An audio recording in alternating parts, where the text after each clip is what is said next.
Hello, this is Darrell Castle with today's Castle Report. This is Friday, the 16th day of June, in the year of our Lord 2023. I will be talking about the criminal indictment of Donald Trump in Miami.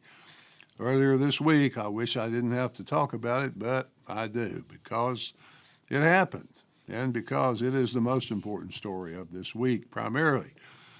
I want to talk about the statement of prosecutor Jack Smith he made about the indictment to justify his actions and why that statement is all wrong.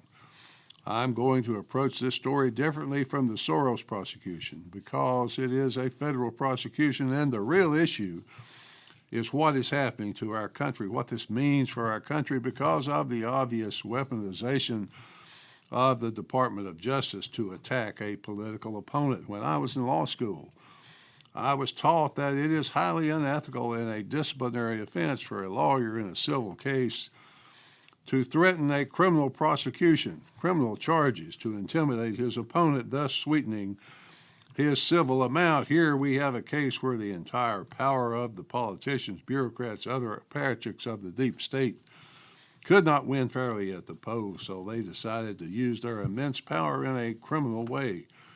This use of the Department of Justice to prosecute and possibly take away freedom from a political opponent reflects on all of us. Trump's right when he says they're out to get me, but they're really coming for you. I'm just in the way. Whether or not Trump was just pontificating about that, this misuse of what used to be justice but is now just a weapon is a threat to all of us. If I could get only one thing across in this report, it would be that whatever side of the political divide you're on, this is a threat to all of us. It is a serious threat to the whole system. Whether Donald Trump may have committed some jot and tittle violation of some records law is irrelevant to what is really happening. Jack Smith, the federal prosecutor in Miami, made the following statement about the indictment, quote, "Our nation's commitment to the rule of law sets an example for the world. We have one set of laws in this country. They apply to everyone," end quote. That statement puts Mr. Smith in the category of blatant liar or ignorant fool. But still, he said it with a straight face. With his background in education, I seriously doubt he's ignorant. He does have a history of prosecuting political opponents criminally on his interpretation of an obscure statute. He was reversed 9-0 by the U.S. Supreme Court for his pursuit of the governor of Virginia. Let me give you a short list of how Mr. Smith is very wrong about the rule of law in America. The obvious problem with Mr. Smith's assertion is that the whole world can clearly see how the deep state has sought to influence elections by using the law criminally against Donald Trump. Thanks to the Durham report, we know that prosecution of Trump started even before he was elected president. The Hillary Clinton campaign, with the full knowledge of Miss Clinton and then President Barack Obama, invented a pack of lies in an effort to steal the 2016 presidential election. No one has been prosecuted, never will be prosecuted for this offense against the American people and against Mr. Trump. Their plan was to portray Trump as Russian agent, thus deny him and the American people the office of president. It didn't work. But being totally corrupt people, they weaponized the FBI, the CIA, all the other alphabet agencies under their control. Law enforcement at the highest level was corrupted and used as a weapon against a political opponent. They used false information, complete lies, manufactured by the corrupt FBI to spy on Trump and his campaign staff. All that had to be terribly damaging and distracting to candidate Trump. But it still wasn't enough. He was elected. They impeached him with false charges based on complete lies by their very corrupt law enforcement and their even more corrupt Department of Justice. They charged him with using foreign government agents to help him with his 2020 re-election bid. They used a spy named Alexander Vindman, a National Security Council staffer, to bug and listen in on his phone call with Ukrainian President Zelensky. Then they made up false charges and lies, accusations based on that call. Dr. Ron Paul, long-term former member of Congress, one of the most honorable and decent men to ever serve in Congress, has an interesting theory about the Zelensky call. With his contacts in Congress and the Senate after so many years there, his opinion is more than likely more than just theory.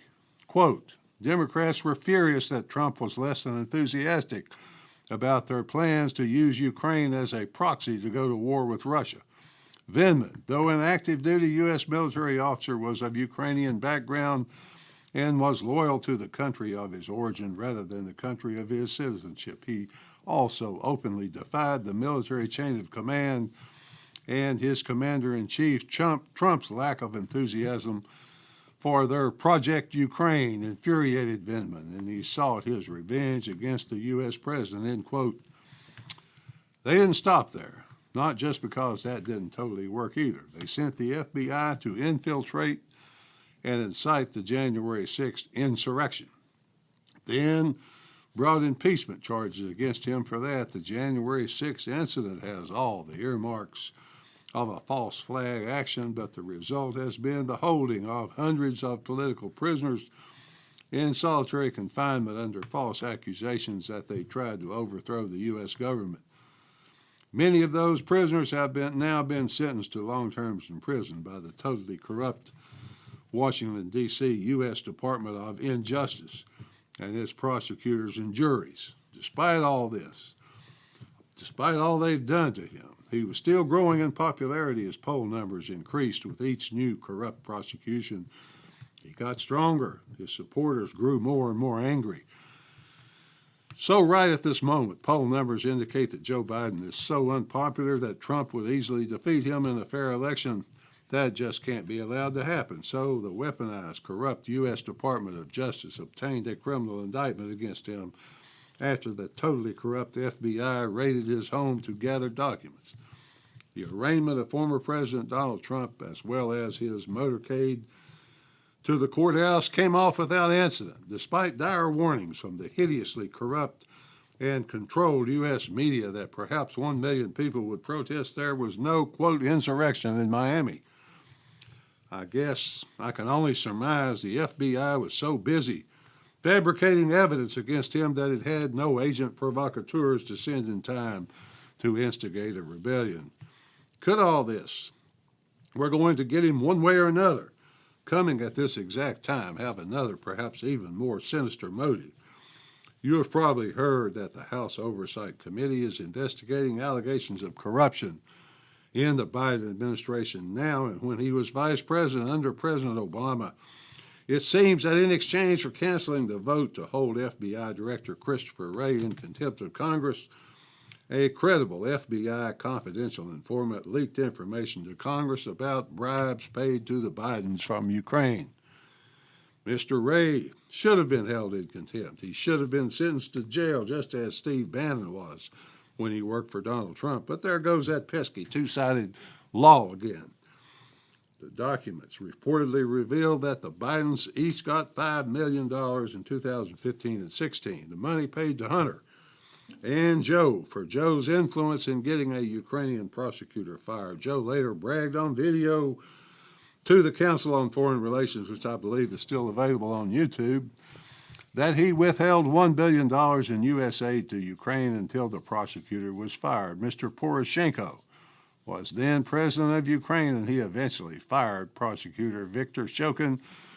Perhaps Mr. Shokin, the only honest man in the entire deal. Various members of Congress say they have seen the documents and believe them to be credible and trustworthy. In addition, the Ukrainian Mr. Poroshenko, who allegedly paid the bribes, recorded the transaction. He recorded it, folks, for, quote, insurance purposes. I'd like to hear those recordings. Wouldn't you? Maybe someday. The prosecutor was investigating corruption involving a Ukrainian gas company called Burisma for its attempts to purchase an unnamed U.S. oil and gas company. Burisma hired Hunter Biden at a cost of $1 million per year. The company also hired the sons of Mitt Romney and Nancy Pelosi to help grease the wheels of the transaction. None of those hired by Burisma had any experience in oil and gas, only in selling influence. The FBI informant reportedly went on to name other bribes paid by Romania and Communist China To the Bidens. So you see, Mr. Smith, in reference to your statement about the indictment of Donald Trump, the rule of law, contrary to your statement, no longer exists as a standard in America. The standard has shifted. It is now one of graft and corruption for which there is no sanction for those members of the global ruling elite. But anyone who doesn't play their game, who is not on their side, is subject to arrest and prosecution. All with the most noble motives, of course. You've heard of the October surprise. You've heard of that, Mr. Smith, in which a president behind in the polls does something like start a war to help his reelection chances. Could this June surprise be designed to help distract from a congressional investigation into what comes at least close to treason? So the great divide in America continues. It gets worse. Trump supporters see what has happened in Miami. They hear the pontificating words of the very corrupt Justice Department, and it fills them with rage. I've never been a Trump supporter, personally, but I will admit I am filled with rage at what this administration is doing to my country, and to him it is enough to make me hope Donald Trump is elected just to witness the investigation he would begin against the very corrupt, very evil enemies of America, domestically speaking, of course. A Democrat president's willingness to weaponize the Justice Department against a political opponent is exhibit one that this divide is more than just imaginary. No former president has ever faced criminal charges, and there are good and proper reasons for that. It's not because they were perfect in office, angelic creatures once they left office. No, it's rather because we once understood the value of this country and that its idea was perishing and fragile. The generations of past understood that there had to be limits on the use of government power. But this group of Democrats is different, folks. They are so good, so pure, so righteous. Anything they do can be justified. That attitude has resulted in total depravity. The government is totally depraved from law enforcement to justice. Political opponents can be canceled or shut up or, if necessary, locked up. History was made in Miami the other day, folks. History was made, but it is the kind of history that is dangerous. Millions are angry. Millions are resentful. They feel left out, shut out of the system they pay taxes into. Some devote their lives to serving that system. The anger, mistrust of the system is boiling under the surface right now. How much longer will it be under the surface? Is politically motivated violence in our near future because millions see no other way, because their votes no longer count? I pray that's not the case, folks, but time will tell. Finally, folks, finally. The flashing of transgender breasts on the White House lawn after he or she met with the president, the rainbow flag flying on equal level with the stars and stripes to the prosecution of Donald Trump, all signal a growing level of depravity in government. They also signal a demand that ordinary people surrender, bend your knee to the forces of a degenerate evil, but at least in the minds of many ordinary people, Donald Trump is still their persecuted champion. They won't forget that. At least that's the way I see it. Till next time, folks, this is Darrell Castle.